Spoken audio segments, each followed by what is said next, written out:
Өчигдөр Google компани өөрсдийн зураг засварлагч Nana Banana гэдэг модельийн дараагийн загварлах Nana Banana Pro моделийг танилцууллаа. За энэхүү модель нь өмнөх модельөө бодох юм бол бүр маш олон зүйл нь сайжирсан байгаа. Ер нь бол тэгэл ойлгомжтой байлгүй дээ, тэ. Өмнө нь бол яалчгүй Google-ийн Nana Banana гэдэг модель яг энэ химэл оюун ухааныхаа салбарт за тэр тусмаа зураг засах, эдит хийх, зураг бүтээх салбартаа бүр дэлхийн номер 1 байсан. Nana Banana гэдэг моделийн дараагийнх нь хөлбөр болох Nana Banana Pro гэхээр бас ойлгомжтой байгаа. Энэхүү моделийг ашиглаж зураг засварлах явцдаа бүр үнэхээр алмаарсан. Бүр ийм байдаг юм уу гэж бүр гайхсан байгаа. За тэгээд өнөөдрийнхөө бичлэгэн дээр хэдүүлээ яаж бүртгүүлж орохоос нь эхлүүлээд одоо яг юу нь өөрчлөгдсөн бүр ингээд технээс нь сайхан хамтдаа үзье.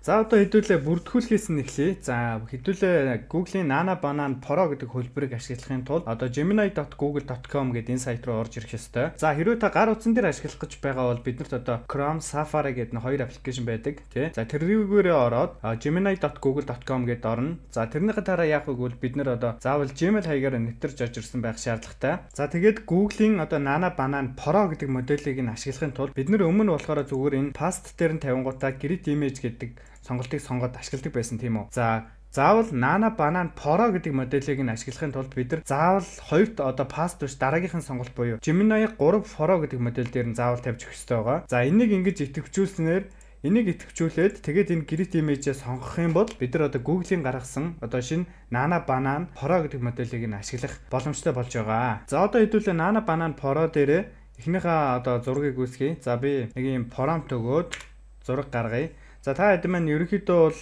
яг л өмнө Nana Banana-ыг ашиглаж байхдаа тий энэ дээрээ одоо prompt буюу яг ямар зураг гаргах гэж байгаа тэр текстээ бичиж өгөөд тухайн текстийн дагуу зураг маань гарч ирдэг. Хэрвээ та яг зураг оруулаад ашигладаг байсан бол зургаа энд нь оруулж өгөөл текстээ бичдэг зарчмаараа мөн л адил текстээ бичиж өгөөд тухайн зургаа хувиргаад гаргах боломжтой байгаа. За зураг маань гарч ирсэн байна. За хэдүүлээ дарж ороод үзье. Нилээн өнгө үзэмж сайтай нилээн гоё зураг гарч ирсэн байна. За одоо тухайн зургийг татаж авахыг хүсвэл та бүхэн энэн дээр нь дараад мэдээ зургийг татаж авах байгаа. За тэгэд би Nana Banana болон Nana Banana Pro хоёр модель байгаа шүү дээ, тий. Энэ хоёр модельлоо яг ижлэхэн prompt өгөөд үр дүн нь яг ямар гарсан талаар харьцуулсан байдлуудыг харуулж байна. Яг өмнөх одоо бидний ашигладаг байсан Nana Banana өчигдөрхийн шинээр нээлттэй хийчихэд байгаа Nana Banana Pro 2 яг адилхан нэг prompt өгөөд тэгээд зургнууд маань яаж гарч байгааг хэдүүлээ хамтдаа харъя. За би ямар ч тааш нэг ийм зургийн prompt-ыг бол сая бичиж өгсөн байгаа. За тэгээд бидний нөгөө өмнө ашигладаг байсан Nana Banana гэдэг модель дээр болохоор ийм зураг гарч ирсэн. Ер нь бол нэгийг харьцах нэг хэмжээтэй. За нэлээд бүүсгэр, за ойр орчмод гэрэлтүүлэг муутай. Тэгээд ийм зураг гарч ирсэн байгаа. За саяны өчигдрийн гарсан Nana Banana Pro гэдэг модель дээр болохоор эсэргээрээ маш тод гэрэлтүүлэгтэй нэлээд боломжийн зураг гарч ирсэн байгаа. За одоо хэдүүлээ хоёр дахь одоо туршилтыг хамт үзье. За би өөрийнхөө түрүүний туршилт дээр болохоор зөвхөн prompt өгөгдлөөр бол харьцуултыг хийсэн. За хоёр дахь өгөгдөл дээр болохоор би өөрийнхөө зургийг өгөөд тэгээд дээр нь ингээд prompt өгөгдөл өгсөн байгаа. За тэгээд мэдээж prompt-ны өгөгдөл бол ойлгомжтой. Англи хэлээр одоо энэ бананы суудалтай байх хэвээр, детмин одоо банан байх хэвээр.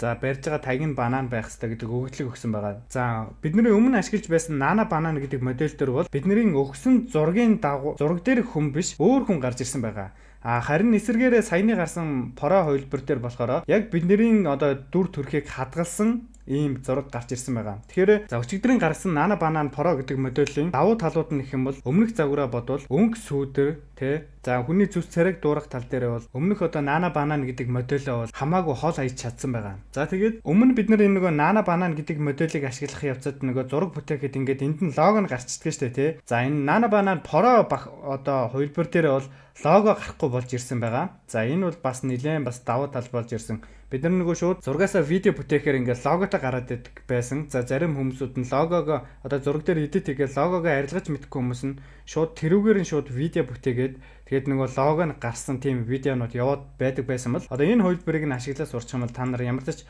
логогүй зургнуудаараа видео хийгээд явах боломжтой болж байгаа юм байна. За дараагийн нэг өөрчлөгдөж сайжирч орж ирсэн зүйл юу вэ гэвэл энэ удаа өмнөх Nana Banana гэдэг модельөө бодвол Pro энэ модель нь зургийн нэгтрсэн тод гардаг болсон. 2K болон 4K-гаар гарч ирдэг болсон. За бид нар одоо шууд 4K нэгтршилтэй зургуудыг гаргахын тулд 3 дахь сайтууд болох одоо Hixbuild, OpenArt, одоо Dizin гэдэг маш олон тийм 3 дахь одоо Nana Banana-ны одоо Pro хувилбарыг одоо нэвтрүүлж чадсан тийм 3 дахь сайтуудыг ашиглаад одоо зураг бүтээх юм бол 4K нэгтршилтэй бас гаргах боломжтой байгаа. За би бас саяныхаа одоо gemini.google.com дээр энэ Nana Banana Pro хувилбар дээр тавьж байгаад өмнөх зургаа 4K нэгтршилтэй болгож үүссэн. За энэн дээр болохоор одоо ингээд нөгөө зүүмлж болохгүй байгаа болохоор та нарт нэг сайн ялгаа нь харагдахгүй байгаа бох. Гэхдээ яг ингээд зүүмлээд тодруулаад ойртуулаад харах юм бол 2 ондоо бүр нэгтршил нь хамаагүй илүү сайн болсон байлээ. Gemini.google.com дээр одоо зургийнхаа нэгтршлийг одоо яаж нэмж гаргах вэ гэвэл та нар тухайн промптныхаа ард 4K resolution гэдэг үгийг бол заавал бичиж өгсөн байх ёстой.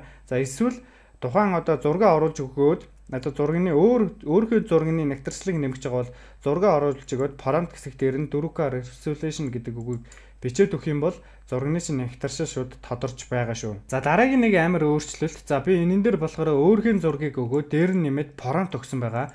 За тэгээд ийм одоо Canon-ы одоо постэр зураг гаргуулж авсан байгаа. За тэгээд өмнө нь болохоор яадаг байсан бэ гэвэл Nana Banana-ныхаа модель дээр одоо бид нар постэр зураг гаргахад одоо үг нь хүртэл одоо шал ондоо алдаатай ч юм уу те нэлээд их алдаа үүссэн тийм зургууд үүсдэг байсан бол Pro дээр бол тэр асуудлууд бүгд баяртай болсон. За жишээ нь та бүхэн эндээс одоо ингээ харж байгаа бох.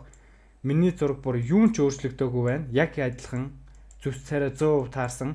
За цаана ийм юу орж ирээд энэ дээрс харах юм бол энэ үгийн хартаа монгол үг асуудалгүй орж ирж байгаа. За хэдүүлээ энэ дээр харъя. Өмнөх бидний Nana Banana гэдэг модель дээр би одоо өөрийн үнэгний эрэлт гэдэг үгийг өгөөд постэр зураг гаргуулсан байгаа. За гарч ирсэн үр дүн нь бол ерөөхдөө өмнөх модель дээр бол ийм байна. Өө болон үү хэсгэн дээр нэлээд алдаа байдаг те. Энд чинь одоо нөгөө фонтноос хамаарат янз бүр гарч ирдэг бол энэ удаагийн Nana Banana Pro дээр одоо зурган дээр бол ямар ч монгол үг байсан, ямар ч асуудалгүй гаргадаг болсон. Энэ бол бүр амар давуу тал болсон. Жишээ нь одоо бид нар өмнө одоо ийм үг гараад ирэхээр одоо текст бичсэн энэ текстийг нь арилгаж байгаад өөрөөсөө ингэж гараар одоо текстээ бичиж нэмж одоо постэр зураг бэлддэг байсан бол одоо зүгээр л промптоо бичиж өгөөл постэр зураг гаргуулах боломжтой болж ирсэн байгаа. Энэ бол надад зөвхөн үнэхээр таалагдсан. Монгол үгийг ингэж таниад тэгээд ямар ч алдаагүй оруулж ирнэ гэдэг бол ягаад ч бидний хувьд бол амар давуу тал болж ирсэн. За дараагийн нэг өөрчлөгдөж орж ирсэн зүйл нь юу вэ гэвэл өнгө сэргэлт байсан. За бид нар яг өмнө нөгөө нэг хуучин зургийг хэрхэн сэргээх вэ гэдэг хичээл дээр одоо Nana Banana-ыг ашиглаад нэлээд олон үйлдэлээр өнгөийг сэргээдэг байсан бол энэ удаагийн Pro хувилбар дээр зүгээр ганцхан промпт бичээл өөрчлөлт ороод ирсэн. Үр дүн бол үнэхээр бест. За энэ цаатлын энэ барилга, энэ хүний нүүр царай марай үнэхээр галзуу болж ирсэн байл. Та бүхэнд бүгдэнд чинь одоо нэг хуучин зургууд байгаа. Тэгэхээр тэр хуучин зургуудаа ямар ч асуудалгүй зүгээр Nana Banana Pro руу оруулж ирээд өөрөө сэргээгээс сураарай. Энэ бол бүр үнэхээр амархан шүү. За дараагийн нэг надад бас таалагдсан зүйл юу вэ гэвэл олон зураг өгөөд нэгтгэхэд нэг зураг болгох. За яг энэ бол өмнө байсан. Гэхдээ энэ удаагийнх бол бүр үнэхээр ондоо болж ирсэн. За өмнө нь болохоор бид нар яалтчгүй ингээд зургнууд өгөөд нэгтгэхэд нэг зураг болгодог байсан л та. Гэхдээ олон зургийг нэгтгэхээр тухайн хүний одоо нөгөө зүс царай өөрчлөгдөд ирдэг. За тэгвэл тэр асуудал бол баяртай болсон шүү дээ. Энэ Pro хувилбар дээр ерөөдөө 80-90% зүс царайг чинь шууд хадгалж үлддэг болсон. Тэгэхээр одоо ингээд маш олон зургуудыг нэгтгэсэн ч одоо бүх зүйл нь байж байна гэсэн үг. За жишээ нь би одоо энэ дээр хотын төвийг өгсөн, машины зураг өгсөн. Тэгээд нэг эмэгтэй нэг эрэгтэй өгөөд хамт байгаагаар гаргаад за эрэгтэй нь болохоор шорт энэ пүүзэг өмссөн байх ёстой гэсэн.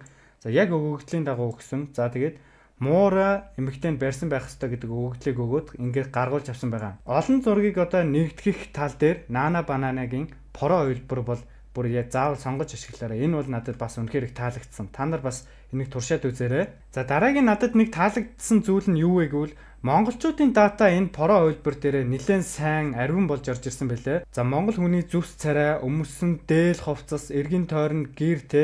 За бүр хамгийн их таалагдсан зүйл нь тэр цаана байгаа монгол бичиг. Энэ бол зүгээр промптоос одоо промпт бичээд гаргуулж авсан ийм зураг байгаа. Тэгээд ер нь бол монголчуудын дата нэлээд ариун болж ирсэн байлээ. Монголын түүхийг харуулах одоо тийм зурагнуудыг одоо бүтээх гэх юм бол та бүхэн бүгд Nana Banana-ыг ашиглаарай. Яг өөрөөр туршаад үтцсэн байгаа хувилбаруудаа та бүхэндээ хүргэлээ. Тэгээд дараагийнхаа бичлэгэн дээр бас илүү гоё тэр өөрчилж болох зүйлүүдийн талаар бас Nana Banana-гийн одоо Pro хувилбараар хийсэн тийм видеонууд оруулах болно. Тэгээд өнөөдрийнхөө бичлэгийг хэдүүлээ бол энэ хүрээд өндөрлөе. Тэгээд маш олон зүйл, маш олон гоё шинжилэлт орж ирсэн гоё модель байлаа. Тэгээд та хэд маань бүгдөө туршиж үзээрэй.